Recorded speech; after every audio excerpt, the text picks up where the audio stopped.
नमस्कार, खबरें अब तक में आपका स्वागत है। मैं हूं आपके साथ पवन शर्मा। खबरें अब तक में आज बात होगी अखिलेश यादव और दिल्ली की सीएम रेखा गुप्ता के बीच छिड़ी जंग की, वक्फ संशोधन बिल पर सुप्रीम कोर्ट की भूमिका की और ट्रंप ने लगाए टैरिफ के बाद शेयर बाजार में मची हाहाकार की।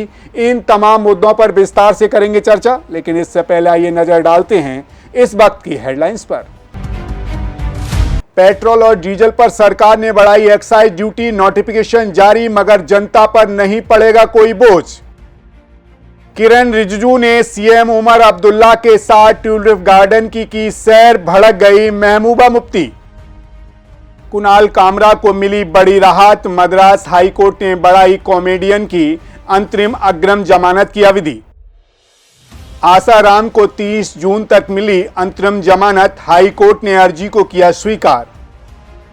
साबरमती नदी के किनारे कांग्रेस का राष्ट्रीय अधिवेशन कल से होगा।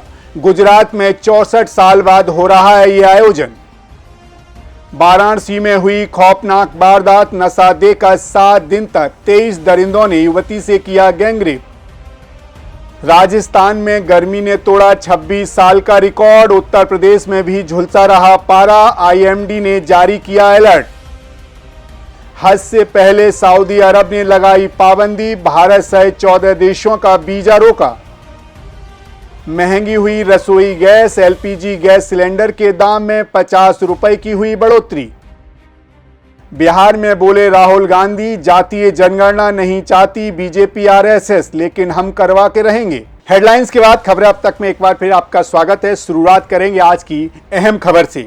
दिल्ली की मुख्यमंत्री रेखा गुप्ता और समाजवादी पार्टी के राष्ट्रीय अध्यक्ष अखिलेश यादव के बीच तकरार ने एक बार फिर से राजनीतिक रंग को तेज कर दिया है। एक चैनल पर बातचीत के दौरान रेखा गुप्ता ने अखिलेश यादव को टूटी चोर कहकर निशाना साधा, जो कि विवाद का केंद्र बन गया।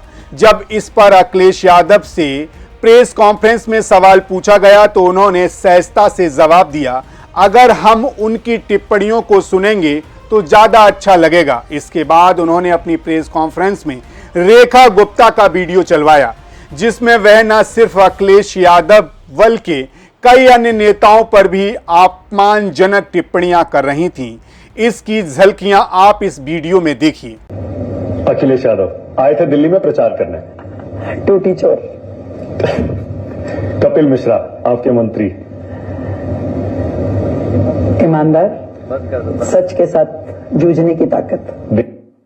वीडियो में 26 मिनट और 24 सेकंड पर रेखा गुप्ता ने अरविंद केजरीवाल को झूठा कहा, आतिशी के बारे में भी आपत्तिजनक टिप्पणी की, अमित शाह को गजब बताया तो मोहन भागवत को आदरणीय कहा और राहुल गांधी को लीडर नहीं करार दिया।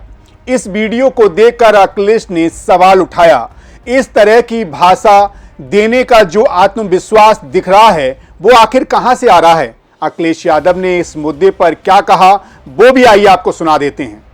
भाई ये बता, हम लोगों का अगर ये दद्दू प्रसाद जी हैं, ये किसी मंदिर चले जाए तो मंदिर गंगा जल से धोया जाएगा। ये सच है, स्वीकार करो चाहे ना करो। और मैं चला गया था एक मंदिर में, वहां के ब्राह्मण मना कर रहे थे कि मत धो मंदिर, लेकिन भारतीय जनता पार्टी ने पूरा मंदिर धोया गंगा जल से। और हमारे पत्रकार साथी जो जानते होंगे कि मुख्यमंत्री आवास जब खाली हुआ वहां भी गंगा जल से धोया गया था। तो ये जितने बैठे लोग हैं, अगर ये मंदिर चले जाए तो इन गंगा जल से धोया जाएगा। दरअसल बसपा सरकार में मंत्री रहे दद्दन प्रसाद ने सपा में शामिल होकर अखिलेश यादव के साथ पार्टी का दामन थामा।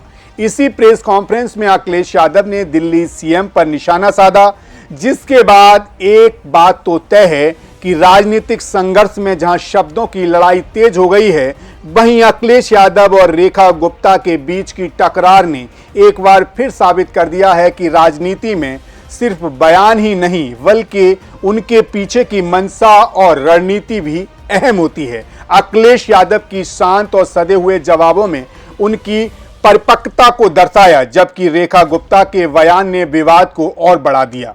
अब भारतीय जनता पार्टी अपनी नई सीएम के शब्दों के लिए कैसे डैमेज कंट्रोल करती है, ये जरूर देखने वाली बात होगी। फिलहाल इसी के साथ खबरें अब तक में रुक करते हैं अगली रिपोर्ट की ओर। संसद में वक्फ संशोधन बिल पास होने के बाद ही राजनीतिक महल में तूफान सा आ गया।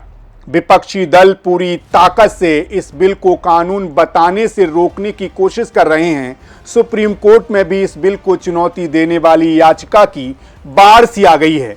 आज सुप्रीम कोर्ट ने इन याचिकाओं को सुनवाई के लिए सूचीबद्ध करने पर विचार करने की सहमति दे दी है। खास बात तो यह है कि वक्फ संशोधन अधिनियम को राष्ट्रपति द्रौपदी मुर्मू की स्वीकृति भी मिल चुकी है। गजट नोटिफिकेशन के साथ ही वक्फ अधिनियम 1995 का नाम बदल दिया गया है, लेकिन जैसे ही ये विधेयक संसद से पारित हुआ, शीर्ष अदालत में इसके खिलाफ याचिकाओं की झड़ी लग गई। कांग्रेस ने इस बिल को सुप्रीम कोर्ट में चुनौती देने का ऐलान किया। इसे संविधान के मूल ढांचे पर हमला और धर्म के आधार पर देश को बांटने की साजिश करार दिया। वहीं और भी याचिकाएं दायर की गई हैं। इस बिल के खिलाफ याचिका दायर करने वालों में कौन हैं, पहले आइए ये आपको बताते हैं।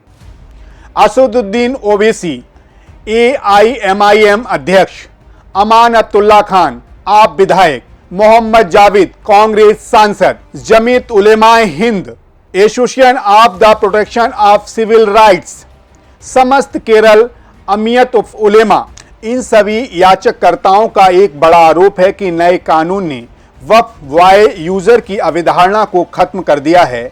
मुस्लिम कानून के अनुसार वक्फ 3 तरीके से बनाया जा सकता है। पहला मौखिक रूप से, दूसरा दस्तावेज के माध्यम से और तीसरा लंबे समय तक उपयोग से। अब जब कोई जमीन या संपत्ति मुस्लिम समुदाय द्वारा धार्मिक या पवित्र उद्देश्य के लिए लंबे समय तक उपयोग में लाई जाती है तो उसे वक्फ वाय यूजर कहा जाता है। 2019 में राम जन्मभूमि मामले में सुप्रीम कोर्ट ने इस अवधारणा को मान्यता भी दी थी, लेकिन अब नए कानून में इस अवधारणा को हटा दिया गया है और वक्फ के लिए दस्तावेज अनिवार्य कर दिया गया है। ये बदलाव मुस्लिम समुदाय के एक बड़े हिस्से में नाराजगी का कारण बन रहा है। वहीं इस मामले में अब सारी उम्मीदें और फैसले सुप्रीम कोर्ट पर टिकी हैं। इस बिल की असली परीक्षा यही होगी। हालांकि कोर्ट के दायरे में किसी भी कानून को परखने के लिए 3 मुख्य आधार होते हैं। पहला, विधायकी समक्षता, यानी कि किसी व्यक्ति या संस्था को कानून पारित करने का अधिकार होना या ना होना।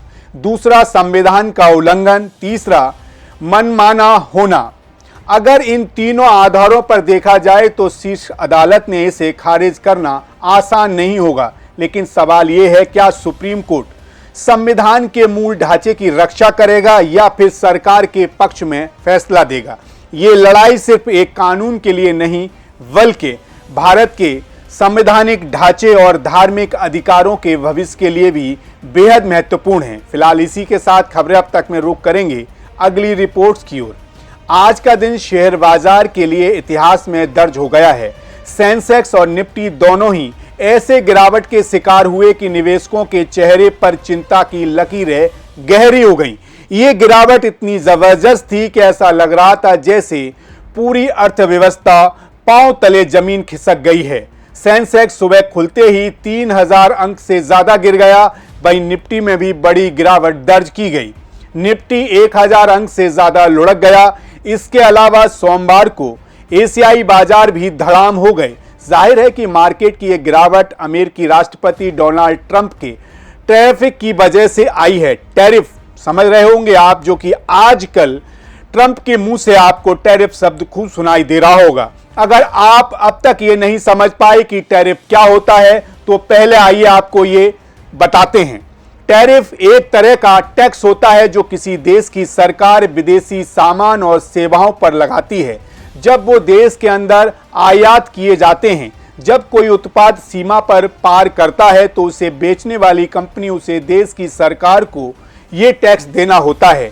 जब से ट्रंप ने टैरिफ में बदलाव किया है तब से शेयर मार्केट की हालत खस्ता हो गई है। अब साफ है कि ये गिरावट न केवल बड़े कंपनियों के स्टॉक्स को प्रभावित कर रही है बल्कि इससे निवेशकों के पोर्टफोलियो पर भी गहरा असर पड़ रहा है। आज क्या हुआ, आइए वो भी आपको समझाते हैं। ट्रंप प्रशासन ने 180 से अधिक देशों पर टैरिफ लगाने की योजना बनाई है।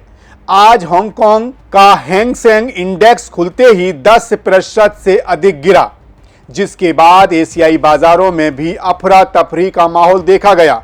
भारत में Reliance, Tata Motors, Tata Steel, Infosys, HCL, tech जैसे स्टॉक 10% तक गिर गए, यानी कि एक झटके में तकरीबन 19 लाख करोड़ निवेशकों के हाथ से निकल गए पैसे। आलम यह है कि मुरादाबाद जैसी पीतल नगरी में भी निर्यातकों को टैरिफ के कारण मंदी का सामना करना पड़ रहा है। इससे रोजगार पर भी असर पड़ने वाला है। इसीलिए शेयर बाजार में इस अचानक आई गिरावट ने निवेशकों को ये सोचने पर मजबूर कर दिया है कि आगे क्या होगा। वहीं भारत की अर्थव्यवस्था को लेकर सरकार के आंकड़े भी चौंका सकते हैं आपको। वहीं मार्केट एक्सपर्ट के मुताबिक टैरिफ के असर से भारतीय बाजार को स्थिर होने में 2 से 3 महीने लग सकते हैं, यानी अब तक शेयर बाजार में ऐसी उठापटक देखने को कभी नहीं मिली है। कुल मिलाकर अमेरिकी राष्ट्रपति डोनाल्ड ट्रंप के नए टैरिफ प्लान से पूरी दुनिया में हाहाकार मच गया है। शेयर मार्केट में सुनामी आ गई है। इसका असर भारत में भी बड़े पैमाने पर देखा जा सकता है। शेयर बाजार की इस सुनामी ने निवेशकों को हिलाकर रख दिया है। वहीं अब तक शेयर बाजार इस सुनामी से पार पाएगा, ये बड़ी देखने वाली बात होगी। फिलहाल ये तो थी खबरें अब तक की, आज की खास खबरों की खास रिपोर्ट। लेकिन जाते जाते आपसे एक बात जरूर करेंगे, 2025 की गर्मी पुराने सारे रिकॉर्ड तोड़ सकती है, क्योंकि धरती अब बेकाबू हो रही है। ग्रीन हाउस से निकलने वाली गैसों से तापमान लगातार बढ़ रहा है और एल नीनो के चलते हीट वेव्स और भी खतरनाक हो जाएंगी। शहरीकरण के कारण हीट आइलैंड इफेक्ट शहरों को तनाव में बदल रहा है, जहां रातें भी ठंडी नहीं होती। पिघलते हिमनद और बर्फ से धरती की ठंडक खत्म हो रही है और सूरज की गर्मी सीधी धरती को चूम रही है। अगर यही हाल रहा तो 2025 की गर्मी फिर रिकॉर्ड नहीं तोड़ेगी, बल्कि हमारी जिंदगी को ही बदल कर रख देगी। इसीलिए अगर हम 2025 की गर्मी के रिकॉर्ड तोड़ने से रोकना चाहते हैं तो हमें अभी कुछ आसान कदम उठाने होंगे, जैसे कि सौर और पवन ऊर्जा का इस्तेमाल करें, पेड़ पौधे अधिक मात्रा में लगाएं, प्लास्टिक का इस्तेमाल कम से कम करें और पानी को बचाएं।